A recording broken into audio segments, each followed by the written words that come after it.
Welcome to Political Perspectives. I'm Hugo Gurdon, Editor-in-Chief of The Washington Examiner. If you're joining us on YouTube, please like and subscribe to our channel and become one of our close associates and members.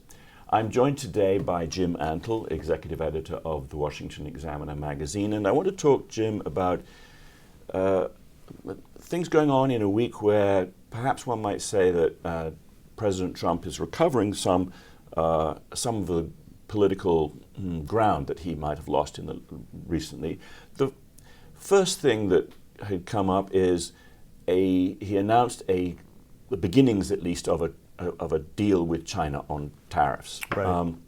Instead of tariffs of 145% on Chinese goods coming into the United States, there will be tariffs of 30%. That includes the 20% on which is associated with precursors to fentanyl, and the 10% standard tariff applied to many nations. Now, is this a success or a capitulation by Trump in the face of turmoil in financial markets and forecasts of recession? It seems, as I understand it, simply to return us to the position that we were in before the early April announcement of Liberation Day. So is it a success? Is it a capitulation? So a lot of it really depends on what happens in the next phase of the trade talks. So as has often been the case, we're looking at something that's happening in a 90-day increment, and that this is supposed to be sort of a transitional agreement. So it could be a capitulation, but I think it also is a success in terms of which part of the Trump administration is really driving what the tariffs are supposed to do. And I think it is a success for Treasury Secretary Scott Bessent, who clearly views the tariffs as more of a tool and would like to see the tariffs used both to secure more investment in America, but also as a mechanism by which American companies can get more access to foreign markets, rather than some aides like Right. Peter Navarro, who have more maximalist and perhaps decoupling goals. Yeah, I suspect that the 90 days, although it is said that there might be snap back to much higher tariff levels, that the 90 days will allow President Trump to declare victory and sort of push the whole trade war into the background. And this does suggest, I think, that that Scott Bessent has won the argument within the cabinet, and we'll see, I suppose, in 90 days, and we'll see if there are other trade deals that the threat of these much higher tariffs can produce with other countries. Let's move on now to the president's tour of the Gulf states, which continues as we speak. So there's been a huge order for Boeing aircraft from Qatar. Mm-hmm. Trump has been received with great pomp and circumstance, but I want to get your assessment on how this looks for America's position in the world. You could say that the pomp and circumstance, the cavalry escort for the armored car and that sort of thing in Saudi Arabia, was very much showed the sort of dignity and authority of the United States. You could say, however, that it was very flattering, and that really Trump was going to the Gulf to collect huge deals of the sort signed in Qatar. So how does it make America look, this tour? Well, I think, obviously Trump is betting on being able to make deals with some pretty flawed governments, and there really isn't among any of these states any not flawed governments from Right. an American and a Western perspective. But I think that it looks the way I think it mostly the way Trump wants it to look. I think Trump wants to be received with great fanfare and to be shown doing America's business, the old Calvin Coolidge line that the business of America is business. So I think he's hoping to come away from this with, one, some satisfactory economic deals, and two, hopefully with some progress on some of the diplomatic initiatives that he has in the region. Obviously, to critics of the president, they're going to sort of cast it as this authoritarian guy going over there and hobnobbing with other authoritarians, and they're all getting along very well. Right. Well, so the Democrats are making hay over some of aspects of this. In particular, the putative gift of a new Boeing jet to be used as Air Force One. It's been called the Flying Palace because it was previously used by the Qatar royal family. The ethics of that gift, if it is to be used as Air Force One, but then apparently to be, at the end of Trump's term, perhaps to be donated to his presidential library, these are seriously questionable. How effective do you think the Democrats can be in tarnishing President Trump and depicting him as a corrupt president, which they're clearly doing? Well, I guess, though, it's a good sign that he's planning on focusing on his library in 2029, so they don't have to worry about so much that he's planning on still being in the White House. Well, that's, I suppose, at that true, time. yes.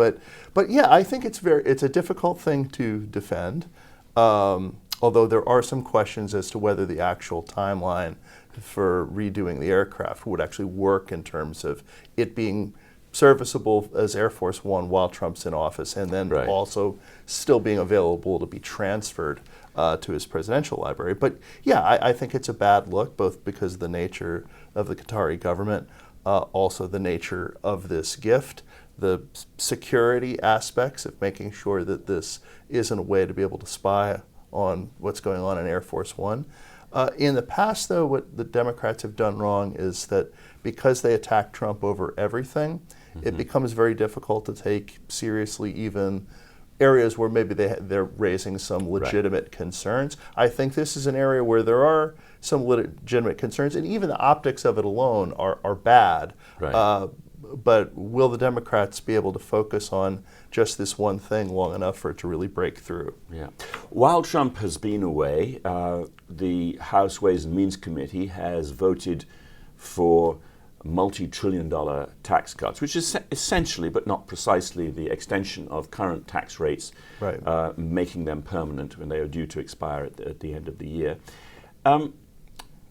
Talk a bit about where the politics of this stand and what the chances are of this bill getting to Trump in approximately its emerging form now. So on the one hand, it's important to extend the tax cuts, both because it's a major Republican campaign promise, and if the tax cuts aren't extended, you're going to have an across-the-board tax increase, multiple trillions of dollars that won't just be on upper income earners, it'll be on basically everybody who pays taxes. So it's important to get across the finish line for that reason. Secondarily, depending on to what extent the tariffs actually do end up taking place, Trump is really going to need these tax cuts to soften the blow of those tariffs, and it's also a big part of what they claim their economic strategy is going to be. That's going to be very low taxes on investment in the United States and doing business in the United States, and tax penalties for taking your business abroad. So it's pretty central to their economic approach. But the Democrats are going to do a political attack that's going to try to frame the tax cuts as tax cuts for the wealthy that are going to be paid for by cuts to Medicaid, cuts to health care benefits for ordinary for lower income people and ordinary working people. Yeah, it's extraordinary that the tax cuts that we have had are consistently described by Democrats as favoring the wealthy and hurting the poor. In fact, as I understand it, the tax cuts, like 2/3 of Americans got tax cuts out of the current tax rates, the 2017 bill, and the lowest 25% are effectively removed from taxation, federal taxation altogether.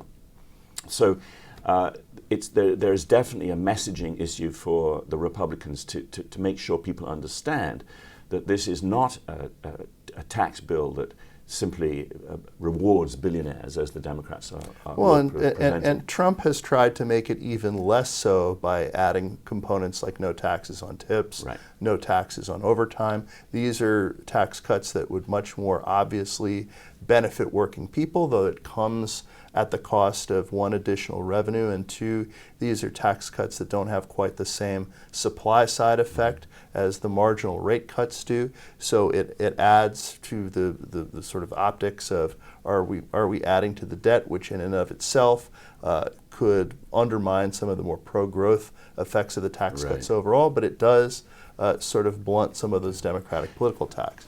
The final thing I would love to get your views on is an area where the Democrats are unlikely to complain because it is mostly their voters who will benefit from this, and that is the sort of recalcitrant SALT caucus, which is to say that within the Republican Party there are a number of members of the House, and no doubt there will be some in the Senate too, who want to raise the cap on the state and local tax deduction.